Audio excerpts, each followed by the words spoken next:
வணக்கம். இன்றைய முக்கிய செய்திகள். ஓ பன்னீர்செல்வம் அவர்கள் அண்ணா அறிவாலயத்தில் முதலமைச்சர் மு.க.ஸ்டாலின் அவர்களின் முன்னிலையில் திமுகவில் இணைந்தார். தமிழகத்தில் சத்துணவு அமைப்பாளர்கள், அங்கன்வாடி பணியாளர்களுக்கான ஓய்வூதியம் 3400 ரூபாயாக உயர்த்தி அரசாணை வெளியிடப்பட்டுள்ளது. கோவையில் இன்று திமுக மேற்கு மண்டல முகவர்கள் மாநாடு நடைபெற உள்ளதாக தெரிவிக்கப்பட்டுள்ளது. மேலும் இம்மாநாட்டில் முதலமைச்சர் மு.க.ஸ்டாலின் அவர்கள் பங்கேற்க உள்ளார் என்றும் தகவல் வெளியாகியுள்ளது.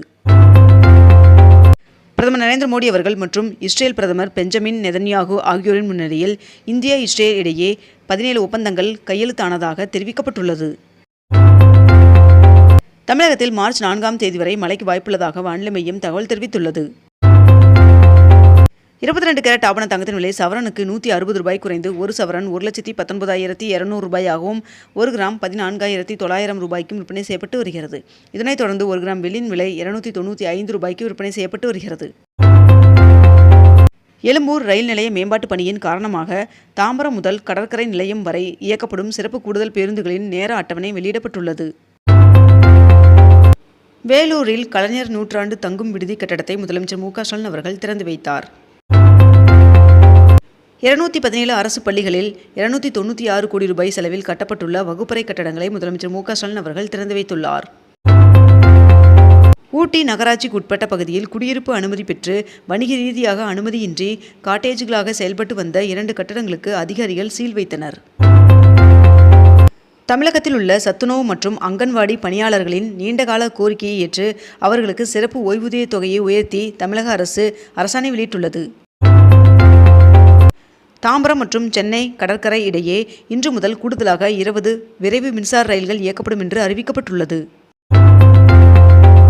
முதலமைச்சர் மு.க.ஸ்டாலின் அவர்கள் 2100 கோடி ரூபாய் மதிப்பீட்டில் சென்னை திருவான்மியூர் முதல் உத்தண்டி வரை அமைக்கப்பட உள்ள சாலை மேம்பால பணிக்கு அடிக்கல் நாட்டினார்.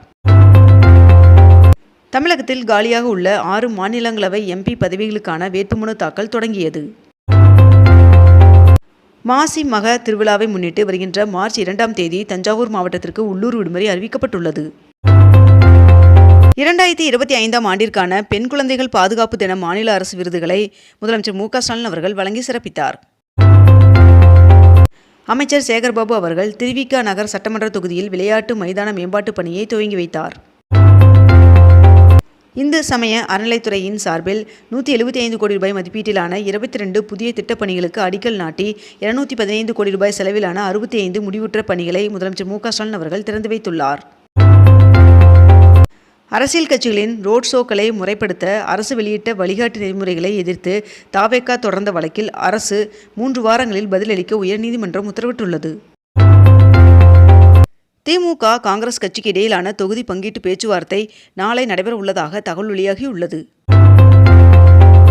நாடு முழுவதும் ஏப்ரல் 1ஆம் தேதி முதல் 20% எத்தனால் கலந்த பெட்ரோல் மட்டுமே விற்பனை செய்யப்பட வேண்டும் என்று ஒன்றிய பெட்ரோலிய அமைச்சகம் அதிரடி உத்தரவிட்டு அரசாணை வெளியிட்டுள்ளது.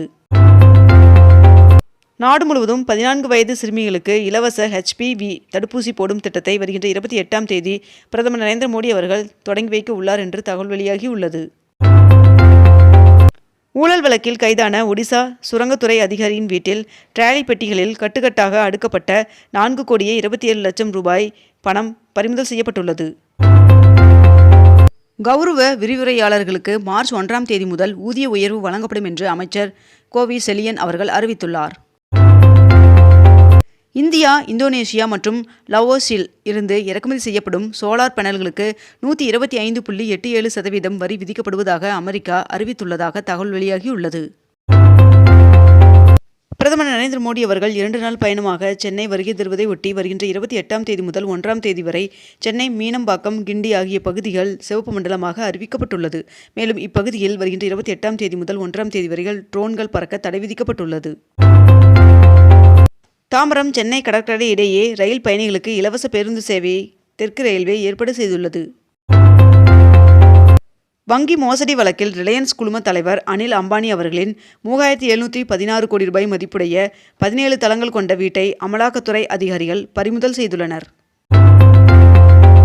சைவ வைணவ சமயங்கள் மற்றும் பெண்கள் குறித்து சர்ச்சை கருத்து தெரிவித்தது தொடர்பாக வருகின்ற 23ஆம் தேதி நேரில் ஆஜராகும்படி முன்னாள் அமைச்சர் பொன்முடி அவர்களுக்கு சென்னை நீதிமன்றம் சம்மன் அனுப்பி உத்தரவிட்டுள்ளது. துறைமுகம் சட்டமன்ற தொகுதிக்குட்பட்ட வார்டுகளில் உள்ள 16 தெருக்களில் 2,25,00,000 ரூபாய் மதிப்பீட்டில் தார் சாலை அமைக்கும் பணியினை அமைச்சர் சேகர்பாபு அவர்கள் தொடங்கி வைத்தார். முதலமைச்சர் மு.க.ஸ்டாலின் அவர்கள் கன்னியாகுமரி மாவட்டத்தில் மேற்கண்ட இந்த 6 புதிய அறிவிப்புகளை வெளியிட்டுள்ளார். தமிழ்நாட்டில் திருநெல்வேலி, விருதுநகர், ஈரோடு ஆகிய 3 மாவட்டங்களில் புதிய டைட்டில் பூங்கா அமைக்க முதலமைச்சர் மு.க.ஸ்டாலின் அவர்கள் இன்று அடிக்கல் நாட்ட உள்ளார்.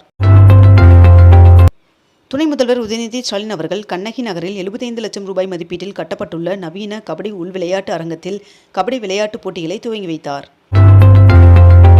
2 நாள் பயணமாக இஸ்ரேல் சென்றுள்ள பிரதமர் நரேந்திர மோடி அவர்களுக்கு உற்சாக வரவேற்பு வழங்கப்பட்டது. சோழிங்கநல்லூரில் அவசர சிகிச்சை பிரிவுடன் கட்டப்பட்ட புறநகர் மருத்துவமனையை துணை முதல்வர் உதயநிதி ஸ்டாலின் அவர்கள் திறந்து வைத்தார். ஐயா வைகுண்டர் அவதார விழாவை ஒட்டி வருகின்ற மார்ச் 4ஆம் தேதியும், மண்டைக்காடு பகவதி அம்மன் சுவாமி கோவிலின் விழாவை ஒட்டி மார்ச் 10ஆம் தேதியும் கன்னியாகுமரி மாவட்டத்திற்கு உள்ளூர் விடுமுறை அறிவிக்கப்பட்டுள்ளது. NCERT 8ஆம் வகுப்பு புத்தகத்தில் நீதித்துறையில் ஊழல் என்ற பாடம் சேர்க்கப்பட்டதற்கு உச்சநீதிமன்றம் கடும் கண்டனம் தெரிவித்துள்ளது.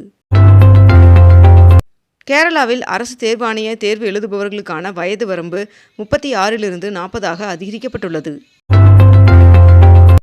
சென்னை ரேஸ் கிளப்பிடம் இருந்து 6,43,00,000 ரூபாய் சொத்து வரி பாக்கி வசூலை நிறுத்தி வைக்க மாநகராட்சிக்கு உயர்நீதிமன்றம் உத்தரவிட்டுள்ளது. திடக்கழிவு மேலாண்மை விதிகளை ஏப்ரல் 1ஆம் தேதி முதல் நாடு முழுவதும் தீவிரமாக அமல்படுத்த உச்சநீதிமன்றம் உத்தரவிட்டுள்ளது.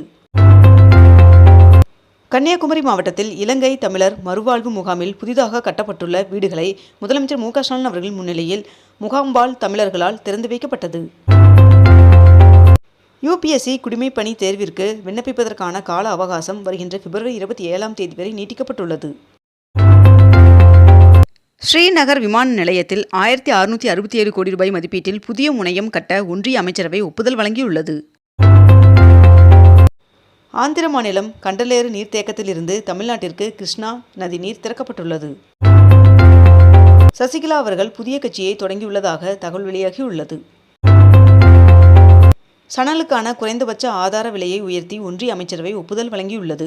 சணல் குவிண்டாலுக்கு 275 ரூபாய் உயர்த்தி ஒரு குவிண்டால் 5,925 ரூபாயாக நிர்ணயம் செய்து ஒன்றிய அமைச்சரவை ஒப்புதல் வழங்கியுள்ளது. குற்ற வழக்கு தொடர்பு துறையில் அரசு உதவி வழக்கு நடத்துனர் தேர்விற்கான உத்தேச விடை குறிப்புகள் வெளியிடப்பட்டுள்ளது. கேரள மாநிலத்தின் பெயரை கேரளம் என்று மாற்ற பிரதமர் நரேந்திர மோடி அவர்களின் தலைமையிலான ஒன்றிய அமைச்சரவை கூட்டத்தில் ஒப்புதல் வழங்கப்பட்டுள்ளதாக தகவல் வெளியாகியுள்ளது. இத்துடன் இன்றைய தலைப்புச் செய்திகள் நிறைவடைகின்றன. மேலும் இதுபோன்ற அண்மை தகவல்களை உடனுக்குடன் தெரிந்து கொள்ள அக்னிபூ சேனலை சப்ஸ்கிரைப் செய்து கொண்டு தொடர்ந்து இணைந்திருங்கள். நன்றி, வணக்கம்.